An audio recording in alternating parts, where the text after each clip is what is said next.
Hey, welcome to This is Private Practice, Monday afternoon edition.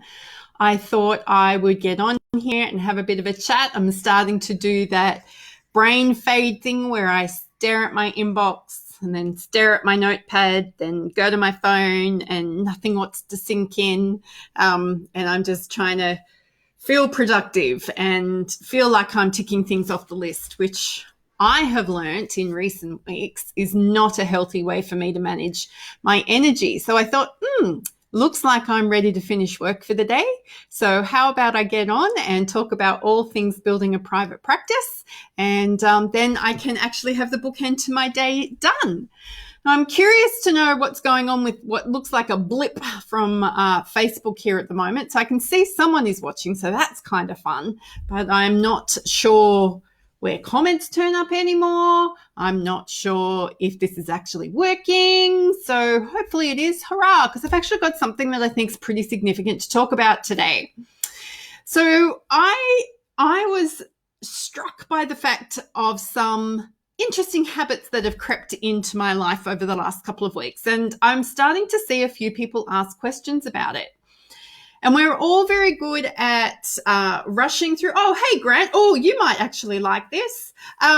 We're all very good at functioning and getting on top of things and doing the things that we need to do. And we had all of this attention and energy that needed to be put into getting virtual health and telehealth or virtual services ready. And we all had to work out how to make our broadband work and our internet work. And do we need different lighting and different cameras? And that was kind of fun and entertaining, although a little bit pressured. Hey, Cindy, I'm not doing too bad.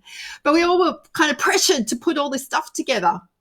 But then on the back of that, we've got all of this, intense cognitive load and emotional load going on. And sometimes it's hard to do the things that count and do the things that matter. I just thought how interesting it is. So for me, because I'm recovering from surgery at the moment, I've got very focused on my health. So I am actually doing more movement and exercise than I've done in ages. And it's great because it's helping me feel better in my body. It's getting my body ready for potentially more surgery because yay. And it's helping my brain and getting rid of the dead blood and all of the yuck stuff that needs to get out of my body. Exercise, good. Sitting down doing nothing, bad.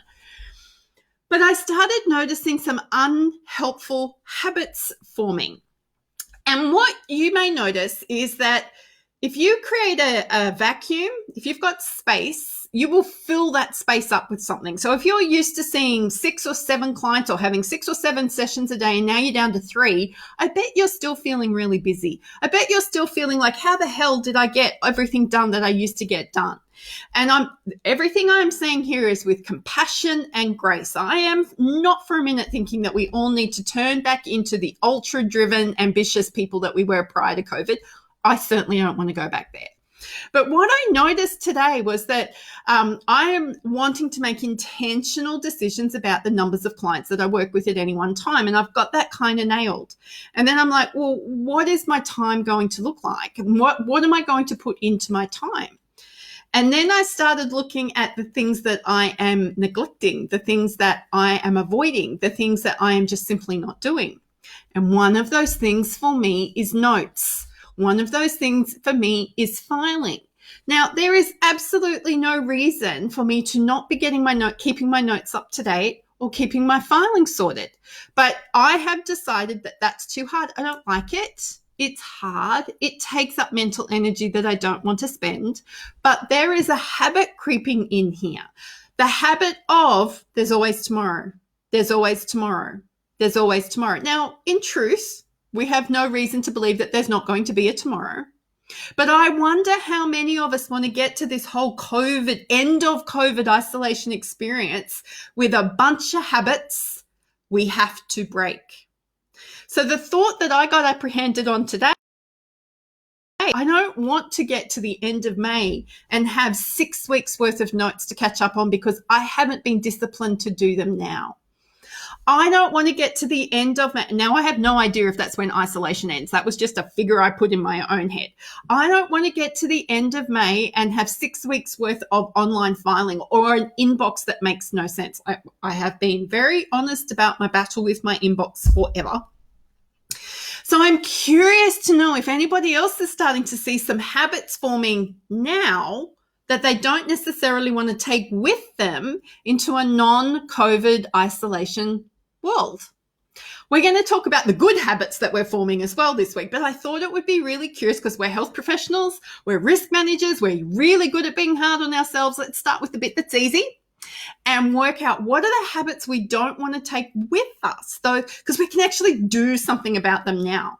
And what's interesting for me is that I've been in this kind of isolation phase now for a couple of months because my husband and I were doing it before we were forced into it because he was recovering from surgery and chemotherapy. So I feel like I've been doing this for a really long time. It's now become very normal. I took my car for a drive today. I had to go to the butcher and the post office. And I was actually nervous because I haven't driven my car for about 3 weeks. That was just bizarre for me. Grant, what's filing? Yeah, Grant, that's where we find people to do the filing for us. In fact, I actually got approached by somebody who might want to do that for me today. Eating too much because you're good at it. Oh, at home with a full refrigerator. Yeah. I've had to apprehend what I will eat when I will eat it. So I've had to go back. I had this amazing health coach some years ago, Bianca. I still listen to you. And one of the amazing pieces of advice that I got from that whole program was let's eat you nutritionally rich food first. And then if you're still hungry or you're still wanting to put something else in your body, do that at the end of the day and give yourself permission to do it. So I have no guilt around that anymore. But I am noticing that I am eating more, but I've been working from home for years. I think it's just because my body needs the calories to recover. So we've got all these opportunities for exercise, but we're not all going to do them. We've got all these opportunities for meditation, but we're not going to do them. We've got all these opportunities to create a new course, but we're not going to do it. So it's not about having the accessibility to these things that's going to make the difference here. What is going to make the difference here is being conscious about our behavior, being intentional about our behavior, understanding what's happening in the moment, and wanting to know in 6 weeks' time, how happy am I going to be? Grant Herbert, yes, cheesecake is very healthy. I want to come to your fridge.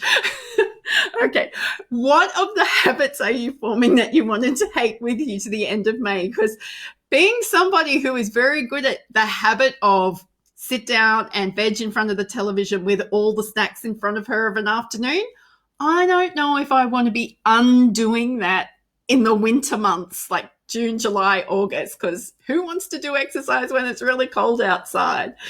All righty, I'm going to leave it there because Grant is just going to make me giggle like a silly schoolgirl. I'm creating online courses as well. That is much easier for me to do than write clinical notes, let me assure you, or get my filing up to date. Not saying those things are all bad. What I want to do is draw our attention to the habits that we could be forming that we may not necessarily be conscious of or that we may not necessarily want to keep. So until tomorrow, go be your awesome self.